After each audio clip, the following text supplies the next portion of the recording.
Hey guys, Nishquick here, and this morning I got a notification for the Xenoblade Chronicles X overview trailer, and I just want to give you guys a quick little recap of just my initial thoughts on this trailer before I go home and fully edit out a video for this, because I do have a lot to say and I want to go through the trailer bit by bit and kind of pause at some points because I won't be able to do that with how I am right now. But overall, I have to say the trailer was amazing.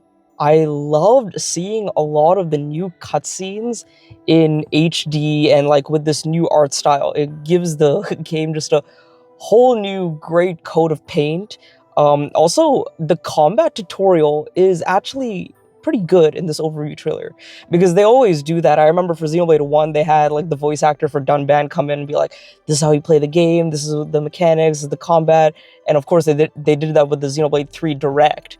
But this time they talked about soul voices, they talked about auras, they talked about scales, they talked about overdrive, and it was a very good comprehensive tutorial. Of course, they didn't tell you everything, but it was good enough for newcomers who are coming into this game. Another thing is, of course, the extra story. They only showed a little bit of that. Of course, they didn't show us too much. I'm glad that they're kind of keeping all that in wraps. But the big thing is they are teasing more stuff from especially Xenoblade 3. I don't want to talk about that too much. I'll get into like spoiler details when I like make the full-on video on this, but I am right now just trying to keep my expectations in check. We will see about that later, and I'll give you guys more insight on how I feel about that later in this video and in future videos as well. Also, it's amazing to actually get confirmation that Hiroyuki Sawano is back. A lot of people are like, oh, he's now like one of the big leagues, he's doing all these anime OSTs and all that, and people were hesitant on actually seeing him come back for the Definitive Edition. But I am very glad to see him come back, and I actually had a feeling that he was coming back. Because if Nintendo really wants people to come back for these Xenoblade games, they make sure that they're back. Like, Jenna Coleman was a big example. I kept telling people who were doubting Sawano returning, I was like, if they could get British stardom like Jenna Coleman, then they're 100% getting Japanese musical stardom and talent like Hiroyuki Sawano. So I'm glad that it is confirmed that Sawano is coming back for this game. But anyways, that's all I'm going to talk about right now. I want to save the rest for when I get back home, get to my PC, and get to digest this trailer a little bit more. But get excited for this game, and I'll see you guys in the rest of the video. Hey guys, I'm back here on my PC now, so I can properly react to this trailer. And this is, yeah, it's the Xenoblade Chronicles X Definitive Edition overview trailer. And like with most overview trailers, we're just gonna get like a comprehensive look as to what the gameplay is like, what some of the combat is. But this is, of course, this is Xenoblade, so we're gonna get some extra little tidbits of things here and there. So let's take a look at this. This is when the game first starts up. Elma's getting you out of your pod. Elma looks really creepy in this image over here. Those eyes. Okay, wait. I just want to see this over here. I can't really recognize any hairstyles or any... This guy kind of gives me Van Damme vibes. This guy on the bottom row, but not really. I just hope that... Oh! Okay. I thought this top row, far right kind of looked like Rex, but not really. I really hope we have a Rex hairstyle. I really hope we do. I hope we have Rex from Xenoblade 2 and Future Redeemed, because then I have options to choose from. There's Shulk down there. There's Nia and Mithra. And Pyra's not here. So we'll have like more options to choose from. So the Rex dream is not dashed just yet. Lots of options, lots of cool stuff over there. This looks cool as well. And here is the intro cutscene that has not been retconned to conform to the Klaus experiment. We'll talk about connections a little bit later and in future videos as well. Yeah, this, as you can see, no field skills there. You see, there's no field skills. I don't know how we didn't realize this in the other trailer. There's no field skill check. Yeah, one small, like, I don't even know what's a downside. It's just like a... It wasn't even necessary, I guess, but like they didn't remaster the music in this. There'd probably be a lot of work to do that. I don't know if Sawano has the time, and Nintendo wants to like bring him back over. We'll talk about that later. Yeah, New LA. Commercial, industrial, residential, administrative. I am looking forward to crashing more pool parties. And pickleball matches and tennis matches and all that stuff. All that happens here. You can just jump into people's houses and they won't care. They'll give you quests, actually. Okay, here is Armory Alley. You can see people in the distance. You can see exactly where they are. You can see if they want to talk to you. You can go to the shop terminals. That's cool. I remember this place. I would always be here in Xenoblade X, Armory Alley. Okay, here is... Okay, this is cool. She's wearing Neil Nell's outfit. I could recognize that immediately. One thing that I wanted updated, kind of cleaned up, kind of just maybe optimized and organized a bit is this messy menu.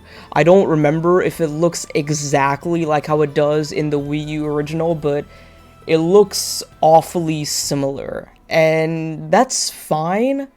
The main thing is it's easier to read. A lot of the text is easier to read. A lot of this iconography is easier to understand, especially these resistances. And like, my problem with a lot of this is I hope it is easier to cycle through and navigate through this menu, because to do some simple like actions, change out my fashion gear, change out my augments, things like that, it required like 3 to 5 clicks to just get that done. And I just feel like they should streamline that, and I hope they do. We can't really get a good look at that in here, but from what the previews are saying, I think it's going to be a little bit better. And this looks good. Looks good. It doesn't look terrible or anything. What's this called? Super Civ Scholastics. Dude, Neil Nell is such a nerd. We'll hear about that later. Does that look familiar to you guys? That monster? This is cool. What they're about to show is they're going to talk about soul voices, but they talk about it in a very like simple and straight to the point way, so I really appreciate how they do that. Yeah, that's so cool. Imagine if all Xenoblade games were this helpful. Yeah, I was asking some of my friends this on the Discord. Also, link is in the description to join. Hopefully the link works. If it doesn't, please let me know in the comments below. But anyways, it seems that Overdrive's counter has been increased from 15 seconds to 25 seconds, which is helpful, but again, like some of the other changes, I hope it doesn't take away from the challenge. Because in the original game, like once I got to the end game, once I figured out Overdrive, once I got it down, I just felt like a beast. Like, and I'm sure I'm still gonna feel that way in here, but I just hope it isn't significantly easier. Alright, time to hop into my Skell. There, you can jump without getting into flight mode. So excited to do this again on the Switch in handheld mode. Also, Skell combat is fun, man. Like, everyone says that Skell combat is like clunky and slow and not as good, but it's so much fun actually. I have such a good time with it. There's the Hresvelger. Look at that. Look at those look at the Rothian arms. Look at the face. Looks so cool. The turbines. The giant freaking katana. That's so cool. And seeing it here makes it look less smaller. Like, I was telling some friends, like, in the trailers, the Hresvelger looked a lot smaller than it did in the Art of Mira book, where it was called the Black Knight's Skell. And it looks good. It looks really good here. Yeah, so you got your light, medium, and heavyweight Skells. Same kind of modification menu with your additional effects and your augments and stuff. Hunter's Blow, that seems to be one of the Hresvelger's arts, and as you can see here, there's 2 of them. Nice. Hunter's Blow deals gravity damage, inflicts topple. Yeah, so I remember a lot of other people who were analyzing this trailer realized that this inflicts topple, and many Skells just don't do that in the original game, so that's really cool. Ah, here she is. Here's Neil Nell, guys. Listen to this. Listen to this. I need to hear that one more time. one of the first British characters in Xenoblade X. I don't remember what Celica sounded like. If I think back to it now, I feel like she also was sort of like European or British. But it's so cool that Neil Nell takes after her Xenoblade 1 and 2 brethren, so that's cool. I'm very excited to potentially have her in the party. As you can see here, these normal missions over here, like with this man on and this woman over here, are not voiced, so those basic missions aren't voiced. But, of course, story missions, of course, will be voiced, but affinity missions with your other optional party members will be voiced. So here, Neil Nell is talking to us. This is most likely an affinity mission, which means that we'll most likely be able to recruit her. Well, then again, many other characters like Vandam also do have affinity missions, but he's not a recruitable character. So this could be like linked with Celica's quest, but I don't think so. I truly feel like Neil Nell will be a playable character. We also saw her outfit in the arms dealer, so... Oh, also one thing I forgot to mention is this isn't necessarily a downside. This isn't necessarily something I'm upset about, but it's something I'm just slightly annoyed with. Is this subtitle font is the same as Xenoblade Chronicles 1 Definitive Edition, which came out in 2020. I feel like that this styling of font fit Xenoblade 1 a lot better. For the subtitles, I wish we just got like simple Helvetica and that's it. I don't really like this font styling.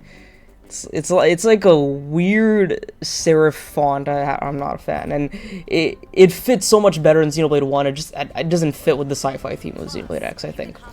Also, yeah, let's look at this online multiplayer. So this is exciting. I have a lot of friends that I feel like I'm going to be playing this stuff with, and my question to the people who have played Xenoblade X multiplayer, because I didn't really get to, I didn't really have the chance to because I played this game in 2022 till last summer, so when the Wii U servers were going down and then when they went down, is this the equivalent of what your kind of like Melancholia squad select screen would look like? Or is this a completely different menu and we haven't even seen that yet? By that, what I mean is like when you would start up the game and you'd hear that song Melancholia and you'd pick your squad select, I don't think it's one of these, but I think this is a separate menu, but I don't know. Yeah, so I think a lot of this stuff is gonna help us grind and get a lot of the best materials and gear a lot faster, so it's gonna help with crafting. Guys, do you see this? Do you see this? Look at this. Sophia. They haven't forgotten Xenogears. there she is. She doesn't have her red hair, but Sophia. Holy Mother of Nissan. Little Luxar and okay. This is cool. Yeah, so here's the Resvelger pilot. This is Sylvalum. This is the same outfit, and there's a new character whose face we haven't seen, so it has to be the Resvelger pilot. And of course, it is confirmed. We'll talk about her a little more later on. But I was talking with my friends, and I'm like, why did they have her masked in the first trailer, and now they're like, oh, here she is? Like, they're really building up that surprise. And I'm not saying, like, it's an underwhelming surprise. I actually really like her design. I love her look. But I'm like, why didn't you just show us what she looked like earlier? I don't know. I don't know what the mystery they were building up towards was. Other than the fact that she has a goofy-looking mask, I guess. I don't know. Okay, so we're about to get into the new story stuff. And I just wanted to take this moment to let you guys know two things. First of all is, if you guys haven't given this video a like, then what you guys waiting for? Give this video a like, subscribe to the channel for more Xenoblade Chronicles X Definitive Edition content. I have 2 more videos in the works right now. I have one that'll probably go up next week. It's already finished, but I have another one which I'll tease shortly later into this video. But yeah, if you guys haven't given the video a like, give it a like. It helps me out a lot, and subscribe for more content like this. And one more thing before we continue is I will now issue a spoiler warning, and you guys can look down in the timestamps when the spoiler warning will end. But I do want to talk about the extra story, but talking about the extra story is going to spoil the events of the base game of Xenoblade Chronicles X. So if you haven't played the game, you can skip ahead to what I have to say later about some of the Twitter posts and the website. So see you guys later in the rest of the video, and if you guys are ready for spoilers, then here we go. A brand new story. Look at this, guys. Disappeared? What do you mean?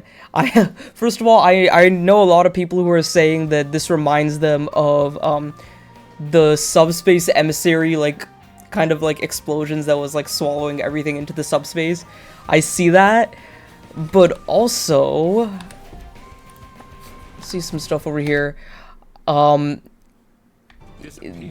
does this remind you of, guys? I'll give you guys a little bit of time to like digest some of this stuff. Look at all this stuff. It's disappearing. What does this all remind you of? Does it remind you of something from another Xenoblade game? Does it remind you of something in another Xenoblade game that would also make things either not only disappear, but just kind of like get blown up into nothingness? Just kind of get like annihilated into nothingness, and something that is related to another world in another Xenoblade game, another like sort of manufactured world that is created because of some other gigantically man-made creation. Yes. What I'm trying to say is, this whole convoluted way of saying this, it all sounded so much better in my head, is this looks and feels and is basically like an Annihilation event in Xenoblade Chronicles 3. And the Annihilation events, if you guys don't remember, it was the convergence of the worlds of Xenoblade 1 and 2 within Ionios. And because the worlds were converging so much, they would eventually cancel each other out and like blow up. And that's what not only happens with the worlds when they converge, but it happens with like people who interact too closely with each other, or locations when they're like overlapped on top of each other in Ionios. They eventually cancel out and form this, what is you guys remember as black fog. Oh, black fog. Yeah, it forms a lot of that stuff, and then it just annihilates. So this isn't exactly like how it was in Xenoblade 3, but it really, immediately when I saw this, when they said Mira is disappearing, I was like, Ionios had the same problem. Annihilation events just kept happening and happening, kept like blowing up bits and pieces of Ionios. Like, you compare Ionios and Future Redeem to Xenoblade 3, and you see a significant difference. Like, so many parts of the map are just like chomped off. It's like some giant came and like took a bite out of it. We've talked about this a lot in other videos, and a lot of my other friends have discussed about this, but it is like 90% confirmed that this guy taking off his mask, this guy is like 90% confirmed to be Elma's old partner, or the lone hero. Some of my friends call him Hiro, spelled H-I-R-O, because in Xenoblade 2 he actually is sort of hinted to be like Japanese in some way, or he just likes Japanese culture, so it's funny that me and my friends have dubbed him Hiro. But what he says here is very nice. It's like, let it all out, we earned a big tearful reunion. So I can totally see someone like Lynn getting very emotional after seeing this guy, after he sacrificed himself to save all of humanity, and then they're like, holy shit, you're alive? Oh my gosh. And then Lynn and Elma are very happy and thankful that he's alive. Mira disappearing, the ghost's arrival, even the Ares. The dots all join up, it's all connected. I don't know what this is. I think we saw it in the other trailer as well, but it's like coming out of the ground. My kind of hope for this extra story is we get a lead up and tease and maybe just some solid answers as to what the Samar Federation is all about. Maybe this is some of their technology, but look at this, it's like shooting up into the atmosphere. Is that like that spear, this like whole thing seems to be part of this new area's environment and like architecture. So I don't think it's a new LA or Blade thing, but it looks like some sort of like a weapon. It's pretty cool actually. Okay, so this website over here, or this channel over here, Perfectly Nintendo, they released the Xenoblade Chronicles X Definitive Edition Epilogue Sneak Peek. I think this is from the Japanese website. We'll be going over there in a bit, but let's react to this because some of the stuff is very interesting and some of the stuff I have in my notes is relating back to this. What does this remind you of? Tell me, because I'm sorry to keep like cutting things off, but I need to show you guys something. Am I the only one who sees this? Look at this. Totally not sus Xenoblade moment. Yeah, I mean, they don't look exactly the same, but like weird like rift in the sky. Yeah, there are annihilation events, as we call them, and the ghosts seem to be appearing from these annihilation events. Or annihilation events, I'm just calling them that because that's what they're most related to. And they're about to do something really cool here, but first I wanted to say, ghosts, black fog, all that stuff, yes, they remind me of Fog Beasts. They very much do.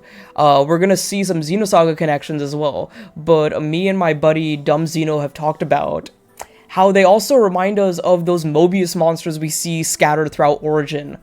Of course, color scheming, design, their like weird, like otherworldly vibe they got to them. On top of that, another thing that they remind me of are the Seraph Angels from Xenogears. They're like those artificially engineered kind of things in Xenogears. I don't want to get into that too much, but they are based off of like nanotechnology, if I remember correctly. But these seem to be more organic alien life forms, but the fact that they're coming out of those annihilation events is very interesting. Look at this. Look what they're doing.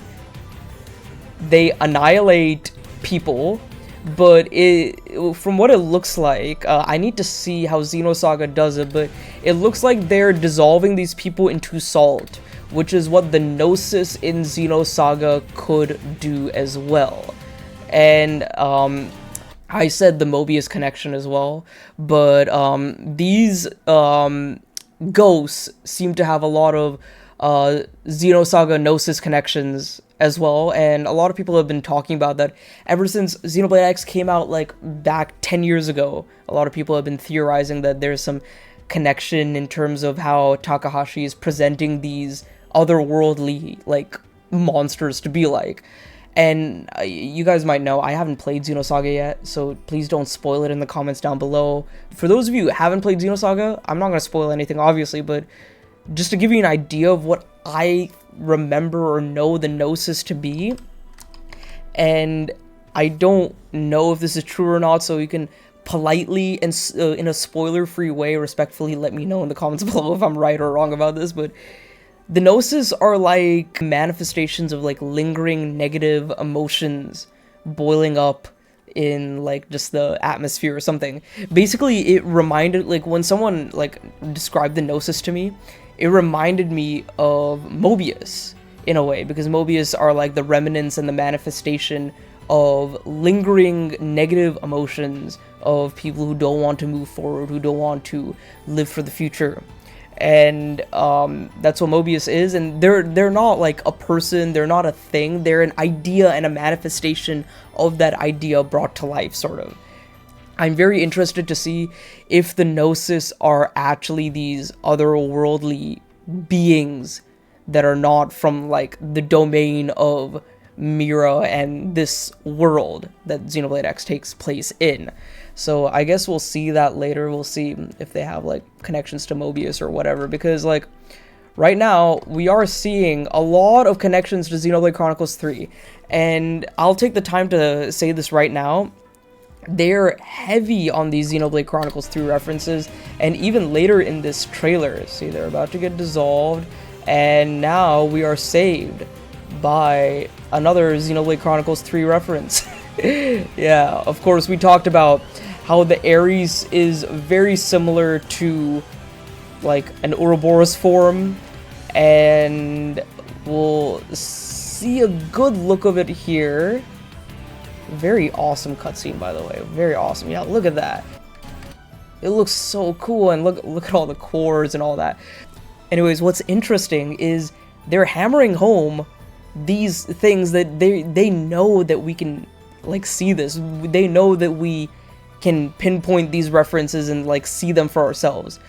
But what's crazy to me is, will they go the extra mile and give us everything we want and give us all the references, all the connections that we're looking for? And that's a video that I want to make soon in the future, where I talk about, are we like building up our expectations too much? In a way, I don't think we are. Of course it's fun to speculate with Xenoblade. We're always somewhere kind of in the ballpark, because if we know the previous entries, we kind of know what's coming in the future. Especially if we played Gears and Saga, a lot of the Saga fans are now a lot more interested in this game, it seems like. But I also don't want to get my hopes up too much, because what Takahashi also does in his stories is he has a lot of reoccurring themes, reoccurring imagery, symbolism that he like places throughout his games, and he references them across the series as well. Like something that you might see in Gears, you might see it again in Blade, and it might mean the same thing, but it might also mean something kind of completely different and just completely like out there, and like not really connecting the games together in a canonical way. That's a video and a discussion for another time, so look out for that video if you guys are interested in the connections canonically between these games. Okay, one final thing I want to talk about this extra story is who the antagonist and the main villain is going to be, because Future Connected made it so that we thought that like Gelgar was the main villain. Oh, Gelgar, who is this guy? And then it eventually ended up just being the threat of the Fog Beast and the Fog King, which was interesting, and it was called back to in Xenoblade 3, and eventually Future Redeemed kind of like tied that plot thread together. But I feel like if Xenoblade Chronicles X is getting a highly anticipated kind of like extended story, and if the main antagonists just end up being these lifeless, not even sentient kind of alien forces, not even like they don't have like personality, they don't have like I don't think the ghosts are gonna talk. My point is, I feel like the ghosts themselves are going to be a similar kind of threat and presence to the Fog Beast and the Fog King, and that leaves room for maybe another kind of puppeteer, someone pulling the strings in all of this. And I just really, my gut feeling, and something I really want answered and talked about, if not at least slightly teased in this extra story, is the Samar Federation. I want to know more about the Samar Federation. I want to know about their history with the Ganglion. I want to know about their history with the humans, because they seem to have a lot of connections with the humans as well.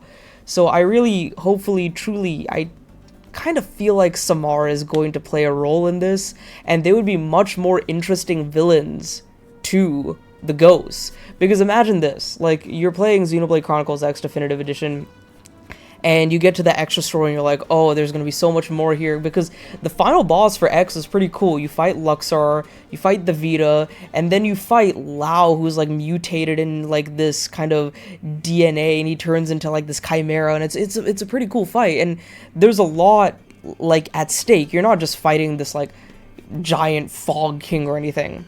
So I feel like if in the end of this extra story, if all we fight is the leader of the ghosts are built up to be this like just non-sentient force, but they're still a threat, and then you fight their like final boss, I don't know, like King Boo or whatever, I don't know. And it's just not as cool as fighting a actual villain with motives and just kind of more of a personality. I at least hope that our villain is actually a legitimate person that we're fighting, and is hopefully related to Samar, if not like part of the Samar Federation, or at least teasing towards the Samar Federation. I don't know, we'll see. I just hope the final boss is in King Boo, the leader of the ghosts, I don't know. Anyways, I think it is time for us to look at some of the character Twitter posts. I'm not gonna take too long on this, but it is pretty cool to talk about these guys. So let's look at this. So this is the Jerez Velger pilot, as we saw in the trailer, and as we now see here. Liesel is a test pilot and former fighter pilot belonging to ARMS Company, who is involved in planning and the development of the new Hraesvelgr. So yeah, I think she's definitely gonna be a new playable character. She's got the looks for it. She's very, like, designed to be like, hey, I'm gonna be in your party. But I think this sentence here is very interesting.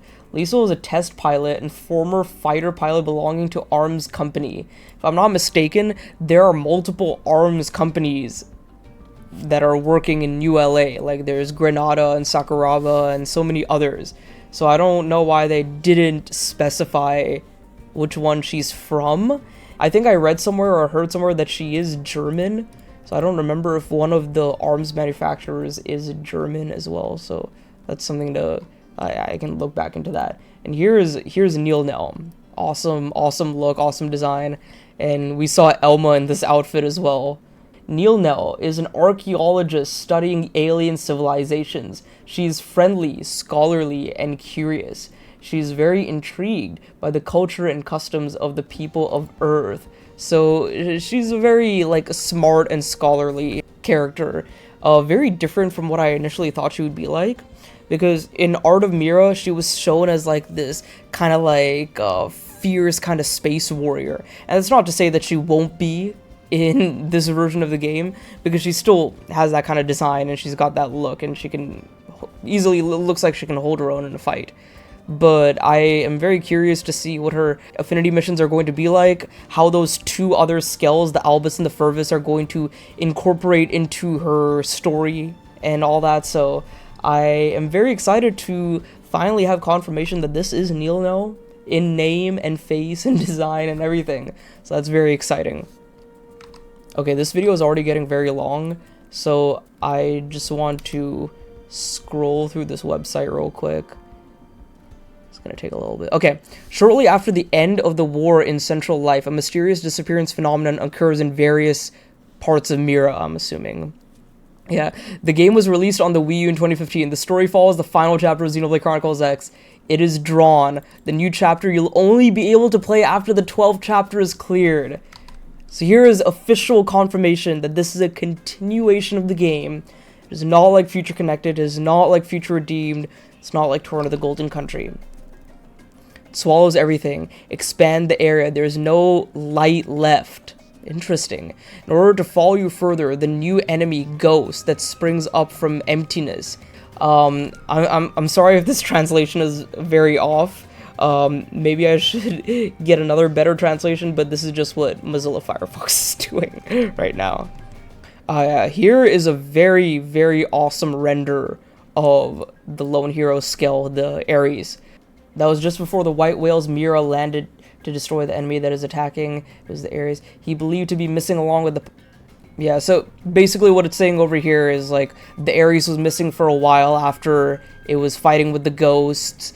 Maybe there was some kind of interlink that happened, or some kind of connection, or some kind of thing that made the Ares get these orbs, but the source of that is possibly the ghosts, and then eventually you find the ghosts again, and then the Ares comes to help you out. Disappearance phenomenon, the ghost, the remnants of Groz. With that new threat over Mira, the floating continent appears.